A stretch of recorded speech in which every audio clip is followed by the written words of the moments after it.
Excited for you to check out this episode with Justin Gordon, the founder of the LA Grind. This is his third time on because he is doing such unique and awesome stuff out in LA. He just launched in San Francisco. He already crossed 100K in revenue in his first 9 months just in LA. He has just hosted a 250 person event with a huge company. He's got so much exciting stuff going on. Oh, yeah. He also has a membership where he's got 70 people paying him over $50 a month.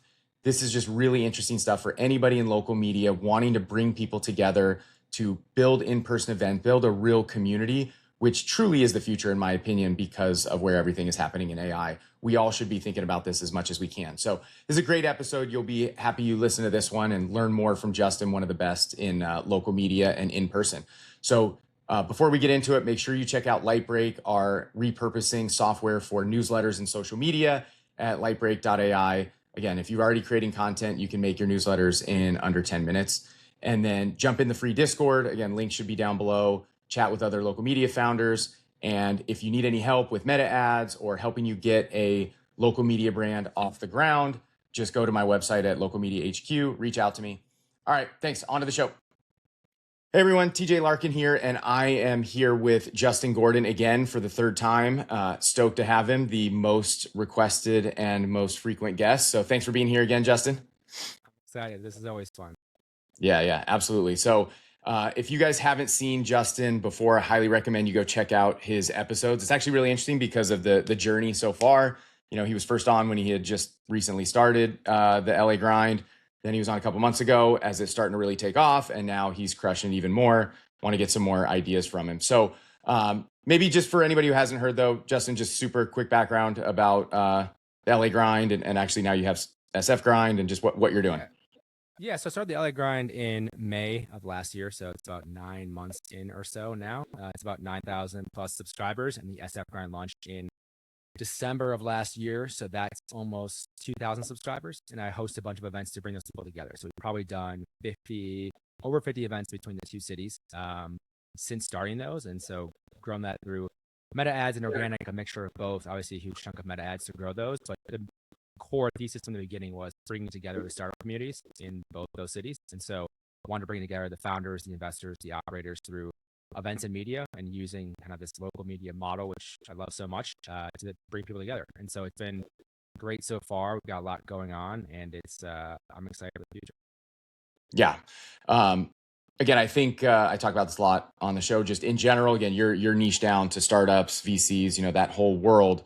But what you're doing works in so many other verticals, right? This is where the world is going, is bringing people together, and you're doing a killer job. You also are in one of the best niches for it.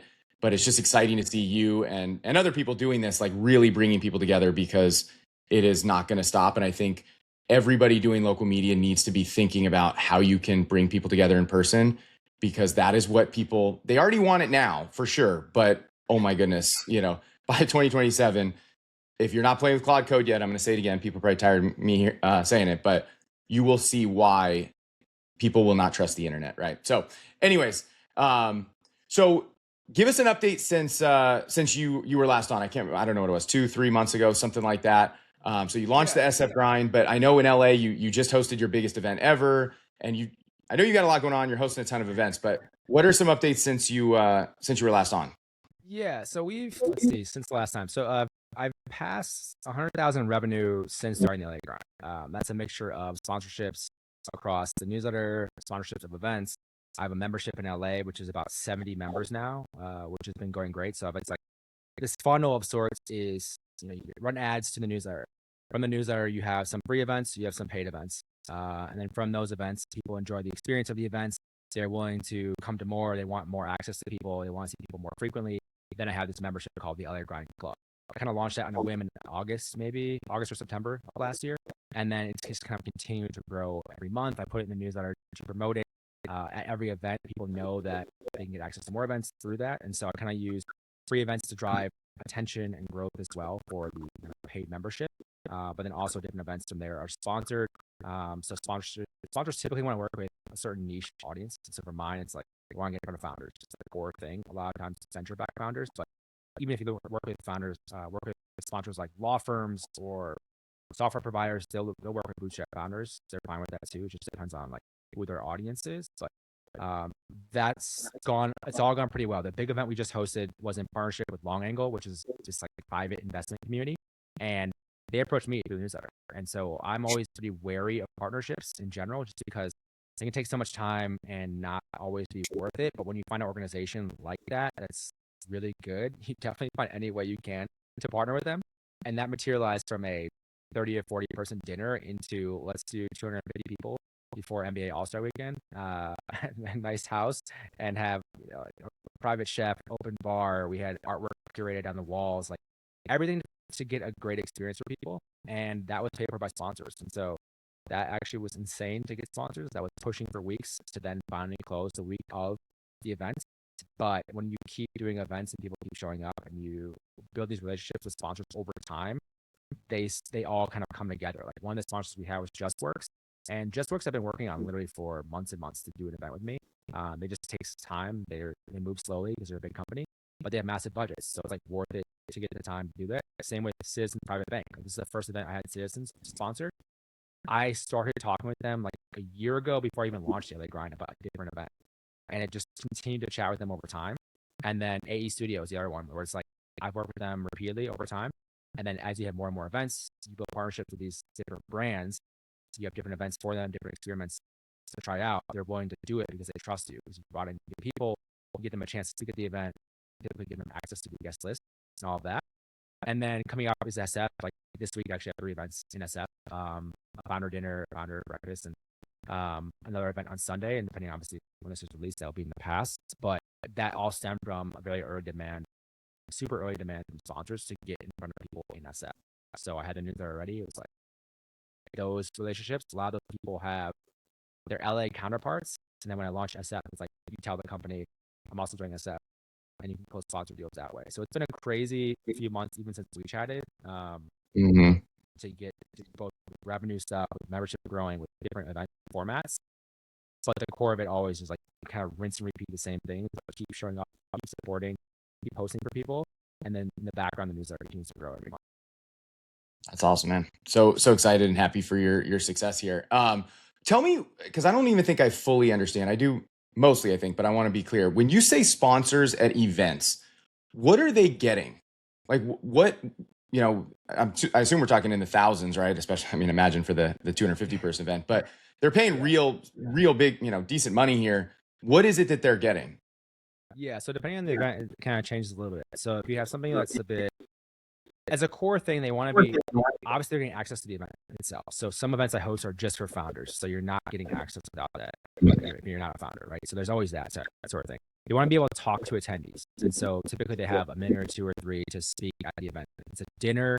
They have a minute or 2, talk about their company, what they're doing, all of that. So we'll have that context. Same with the big event we just had. We had 3 sponsors for that one, and then some other, like a drink partner and something else. And they got a chance to speak at the event to everybody. But on top of that, they're typically getting access to the guest list. So in Luma, I use Luma on the back end to power these. And so everyone signs up in Luma. I have Luma set up, so I have all these questions that are asked on purpose for the sponsors. So the attendees that are coming, I know, are they a founder? Are they an investor? Are they an operator, engineer type of thing? What revenue roughly range is their company at? Are they bootstrapped? Have they raised capital? What are they building? What type of company? So I know all of that. So sponsors get access to that list typically. So I will showcase that list to them, and also all the promotion in the newsletter. I list them as a sponsor in the event in the newsletter. On social, I promote every event, so they're getting access to that as well. And depending on the scale of the event and the scale of the sponsorship, they might even get some like dedicated posts on social. They might even get some like not dedicated newsletter, but a dedicated section of the newsletter just for that. And so that is all kind of like, I view it as like arrows in your quiver to get sponsors. So to have a bigger deal, it's like the smallest sponsor I've done is like maybe $500. The biggest one is 5K plus. So like those bigger ones, you're just offering more, both from the room, a high quality list of attendees, but also like multiple touch points across different assets you have, like the newsletter, LinkedIn profiles, etc. All go towards helping the sponsor want to work with you. And then just a kind of a history as well of events. So once they see that you've done a bunch of events, they want to get involved. Like because I post it on social so much, and it's in the newsletter, they're seeing it constantly. It seems like there's always just things happening with the LA Grind that they want to get involved. And that proof point is like perfect for closing them. So sponsors are getting a bunch of stuff for that. It just kind of varies depending on what the event is. Yeah. Okay. Awesome. Tell us again. I know you kind of went over it a little bit on the last one, but has anything changed or maybe the quick overview of the membership, because I love this concept as well. Um, how is the membership today, and do you have any visions for what it could morph into? Like, anything bigger, more unique changes? How are you thinking about the membership? Yeah, the membership is something that like I want to shift even more focus to. It's definitely been a focus of mine the last few months because it's just kind of continues to grow month over month, and that's all recurring revenue, which has this type of business is just way better. And Hmm. it's not even like every event for this is super expensive for members. Like they're essentially getting a few different things. Like one is they're getting dedicated member events, so coffee meetups or other events that are just for them. Like they're getting access to that, and like I may allow other non-members to access it on a select basis, but members get that for sure. The big event I just hosted, which was 250 plus people signed up, 280 on the wait list outside of that. Well, members got priority RSVPs. So all the members got access to the event, guaranteed. So like that Hmm. value is like you got in the room because you're a member. So not only are they getting access to events that only members are part of, they're getting priority RSVPs to other events. And how I play with that too is like most events are a mixture of like free and paid, but when events are paid, a lot of times members are getting free access. So I want to put it just very clearly out there when they see the event calendar, they see events like the value is so clear where it's like, why would I not become a member if I'm already Hmm. attending events? Oh, I just don't pay for that event. Cool. But to me, you get to subsidize it by having then tickets that you sell to other events. Like a good example is a mixer I do most months. It's maybe between like 30 and 40 bucks or something to attend. Members get it free. But even that those ticket sales cover the cost of the entire event. I layer in a sponsor with that event typically, and then there's a profitable event that makes money. So like that's kind of how I've handled it. But the membership itself, I want to do. It's just a matter of like doing more events on a consistent basis across the city, especially because LA is so spread out. That's one Hmm. issue. Like someone who's in Pasadena may not ever go to like Manhattan Beach or like vice versa, whatever. So if you have events that are across the city, you kind of serve different audiences. And then same with the style of event. Like I'm trying to think for membership. Which ones drive membership? So like we do poker once a month, for instance. People love that event. It's a members only event. I may again let in some non-members, but it's mostly for members. So they don't pay anything, just like they come, they can play poker, and then it's great. Like people love it. So it's always trying to think of like those type of events that drive membership. I don't think you have to overthink it. It's just a matter of getting them together consistently and giving them opportunities to connect is all they kind of want. And so I'm always listening to members and seeing like what we can change with that. But even on the WhatsApp, we have a WhatsApp group for members, and it's not at all the focus of it. Like the main thing is the events themselves. And like we still Hmm. have some chatter in the WhatsApp, but like I'm not trying to build a digital community with this. It's mostly just the Hmm. in-person thing of them coming together to what they want. It's like how frequently can you get different experiences from go-kart racing to coffee meetups to the poker nights to like we did a hike that was not members but a more broad event that can drive membership as well. They see the type of people that are attending. Like we had like VCs there, like founders there, etc. So like they're seeing the value of quality of attendees, which then drives membership. So I'm not trying to overcomplicate it because it's not super expensive. It's not like I'm charging 1,000 a month or something crazy. So to me, it's like it's relatively light touch. As of now, it's 59 a month. It'll go up to 79 a month soon. I'm kind of just continue to put it up a little bit. But they're getting a lot of value for that, and I think the retention numbers are pretty strong. It's kind of showcase that, and it's grown month over month every single month. So I'm like not trying to I'm not trying to innovate too much, more so just execute on what's working. Mhm. Interesting. Okay. No, I love it. I love it. Tell me about so you're doing right now once a week, right? But are you thinking about going to twice a week? And because I mean, it's funny because I get your newsletter and it's crazy how many VC founder events there are. I know LA is a big city, but holy crap, there's so many.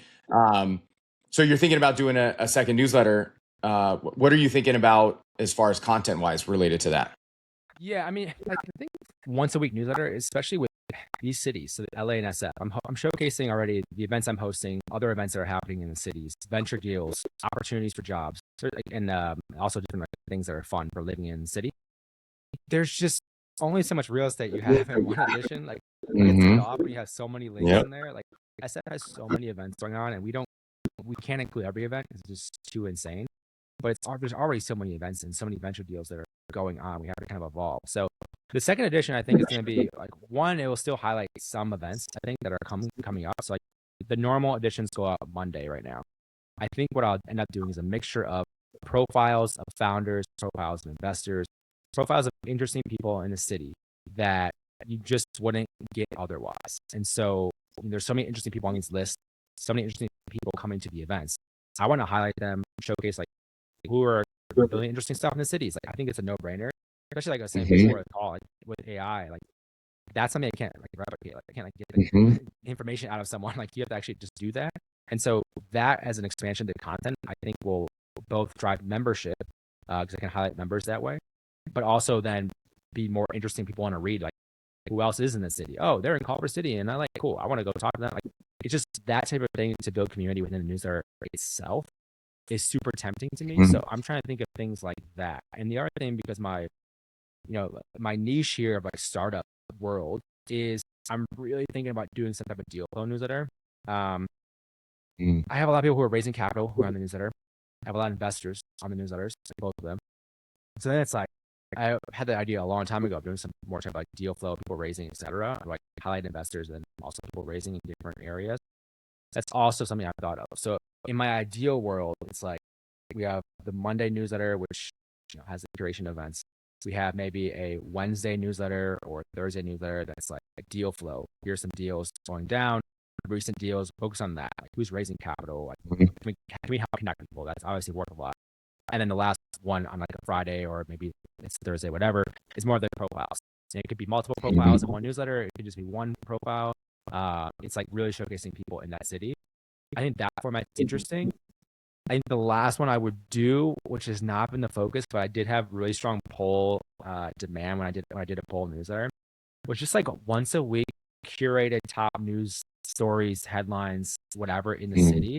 Hmm. If it was done in like the right way, just for startups in that city, I have had people say there's a decent demand for it. I just have not put resources towards that. I think what I would do is pre-sell it with sponsorships, and then it makes Hmm. it worthwhile. And then it's like a Yeah. no-brainer to do. Hmm. Then you just don't have the risk of it because I'm just catering to the audience and what they want. And so that's something that I think we should do eventually. It's just there's so much noise out there. It's like where do you have an advantage or where do you have something unique? I'm always trying to think of that. So we'll see how it plays out. Yeah. Those are all great ideas. I mean, I love that too. Of just pre-sell it, right? Don't just add another day's worth of work every single week to your plate if you're not Yeah. going to make money from it. Many of us do that, which is not necessarily the smartest way to do it. But I totally see the value in that, right? I mean, I don't know that there's. I mean, obviously, I'm not in LA anymore, but uh, is there anyone doing that well? Like, yeah, there's probably startup stories all over the place. You can just curate them, right? Yeah. There's like obviously there's like LA Business Journal or like LA Times. Yeah, There's but those are niches old of school, right? yeah, there's nothing that's like doing it specifically for startups in there. Like .LA used Yeah. to be. They were doing original stories and they had raised $4 million and ended up failing and selling. But they were on to something. They figured out the business model, which is just a little tricky. Hmm. There's a better way to do it. But I liked what Yep. they did. Like they had some pillar events. They were hearing the startup news in LA. Like it was interesting. I think there's a lot of that here where you almost have to do a mixture of curating and this is not my domain, but actually doing journalistic work is like Yeah. I see the Yeah. value of it. I just think Hmm. to hire a journalist or two, like how many would you need to make it interesting is my question. And some of it Hmm. maybe balloons into that. I'm not sure, but to start with, just like Hmm. curating the news from even the news from like you just track startups on Twitter, track them on LinkedIn. Like what are they posting? What's happening? Like you could see a world where you could do that, and then curate it from different news sources already. All the stories of LA, and then same with SF. SF has so many that it's like insane. But you could see where you could do that if you make this a once a week thing. Like here are all the top headlines. Here's like the things you need to know. Hmm.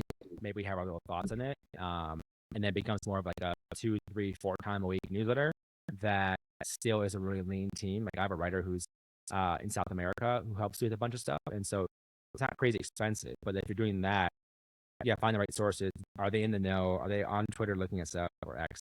Are they on LinkedIn looking at stuff? No, they're tracking companies. Like that would be interesting and useful for people. It's just trying to figure out what is the most useful, and then given like the budget, it's like it's a scrappy bootstrap company right now. So we've done 100K the first Hmm. 9 months, but it's like how much of that is profit. You're always trying to figure out which are profit drivers, which things are most useful to their audience, what's like something that gives you some type of moat almost long term, or that's sticky where people still come back even months and years from now. So I'm trying to think through that as well as we kind of progress. Mhm. Yeah, totally. Quick reminder here about things that I can help you with. Number one is running meta ads. If you're struggling with that or want help with getting meta ads for local newsletter subscribers, check out my website at Local Media HQ, or you can email me at tj@localmediahq.com.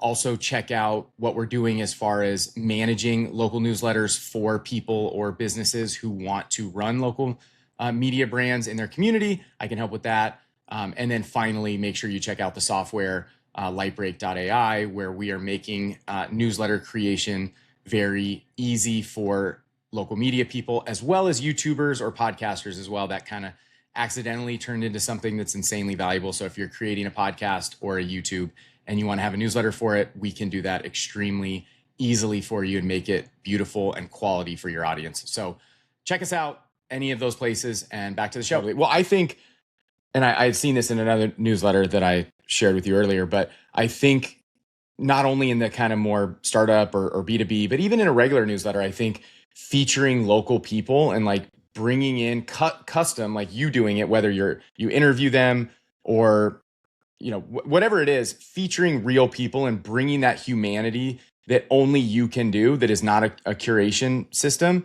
That is the future, right? Because we need to figure out in local media that what can AI not do? You already said it, right? And so AI is not going to go out and feature local people in a newsletter. That's not going to happen, right? And people will want to feel more connected to their people. So I think it makes a ton of sense in B2B or startups for sure. And somebody I saw doing this, you can just tell how people want to see themselves in the media, right? Like you're providing value. And then in your case specifically, I'm trying to think where I saw this. I don't know if Sam Parr ever did this in some way, but like, or no, he does it on the podcast, right? Where I don't think he's done it as much lately, but it was like, oh, he'll start telling a story about a startup or a founder, and then at the end it'll kind of come out that it's a Hampton founder, right? That they're in Hampton, and it's like he's promoting people who are in his membership, right? In another way, and so you can do the same thing, right? Like, hey, our featured member of the week, right? So now that's more value you're getting. Like, you can't promise it instantly, but like we're going to feature members if you're doing something interesting, so that's another value prop to the membership. Yeah, I think that's a huge part of it. And I think that's one thing about this business and how as it gets bigger and what I want it to become. I think the membership growth is one part of it. I think featuring different people is a huge thing that will drive membership growth, but also if you're learning tactics and strategies from these interesting smart people in the network, and then you can meet them in person maybe, and then you can, it's just like such a no-brainer to me that maybe it'll happen eventually. It's just a bandwidth issue. I think once I commit to it, for sure. forever. Once you commit to it, cool, a month, that every week is what it's going to be. I think it'll be happening soon. We'll see. Nice. Well, I'm excited to check that out. Okay. Last question or topic I want to get into. You had your other newsletter, which I don't know if that's exactly how you got into newsletters, was Just Go Grind. But you have sold that. You want to kind of tell everybody about that? Yeah, so I started Just Go Grind, and that was in actually technically 2022, the end of 2022, and I quit my job in a venture firm in 2023 to go full time on it. And so that was writing these deep dives on world class founders, and it did okay. Grew to 20,000 something subscribers, and that was great. But then once the LA Grind started in May of last year, it was very clear that this is the thing, this is what I want to work on, it was throwing. And that was kind of fading. I wasn't spending as much time on Just Go Grind. I wasn't writing as many more deep dives and all of that. Then I was like, what do I do with this? And there's a book called How to Get Rich by Felix Dennis, who's the founder of Maxim magazine. And I was just listening to it again, actually. And he was talking about how one time he forgot to sell an asset. And it was just oh yeah, that's right. You can actually sell things that you have. You just forget, not close it down. So I knew I had this asset. It was kind of well, I should do something with it. So I teased it months before I actually sold it. I teased that I was going to sell it. One of my friends reached out about buying it. I was like, okay, cool, but I'm not sure. And when I actually went to sell it, it was no, but we're in, we're down to sell it. So I went to that, went through acquire.com just to get some different prices and stuff to see what I could sell it for. And then ended up selling it. It closed officially this year finally, which was great. Which gave me a little more capital kind of go back into this business here. But I think it's interesting to look at selling newsletters. There's a lot you should dive into with that, but it was worthwhile for me to do, especially when it's a matter of focus and what we're working. Yeah. And I mean, I think it's interesting to think about what, from my perspective, what you just said. Everybody in general, not people listening to the show, you're already interested in local media if you're listening to this, but everybody on the, on Twitter, whenever is talking about newsletters, national ones, topic based ones. You had a successful one, a really good one, and yet you found this local space, and you're like, holy crap, this is way bigger and better and more for me. And I think that makes so much sense. And I think not enough people realize that depending on where you're at locally and what you're trying to build, this can be a massive opportunity, and it's only going to grow again because of AI. So it's cool to Yeah. see that you literally live that, and that's awesome. Yeah, I'm excited for your Um, for sure. yeah, for sure. Justin, awesome. This is great catching up again. Tell everybody where they can find you, or the Yeah. 2 newsletters you have, all that. Yeah, easiest place, thelagrind.com and the sfgrind.com. Those are the 2 newsletters, and sign up from there. You can easily book a call with me. You can easily find all my socials through there. If you're in SF, if you're in LA, those are the ones. Actually, real quick, I got to say, you convinced me. I had tried it before you told me, but you told me about the serendipity calls. I did re-engage them. Is that what you're talking about? You do the serendipity Yeah. calls too, right? Yeah. Okay. Everybody should book one for Justin if you haven't. But somebody booked one for me on Thursday, and he was awesome. And I'm talking to him again today because he's so awesome. And it literally was what you told me. You were like, you will just meet really interesting, quality people, and you were spot on. And so, yeah, everybody should do it. Feel free to book a call with me or Justin. But thanks for that, Justin. Appreciate it. Of course. Thanks for the time. All right. See ya.